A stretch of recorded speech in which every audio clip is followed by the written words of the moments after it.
I wanted to walk up on this to show you the valley, but that snow is so melted and it's just a drop right there. But there's the valley.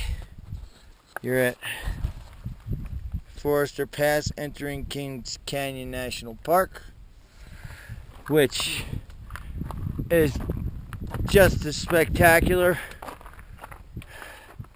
I might add. And there is the trail. I'm gonna get as far along there as I can today. I doubt I'll get down to the next campground. I might have to snow camp, but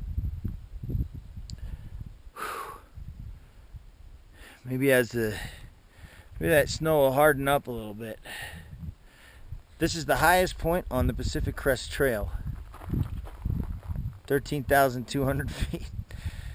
All right. Nothing else to say. I'm exhausted.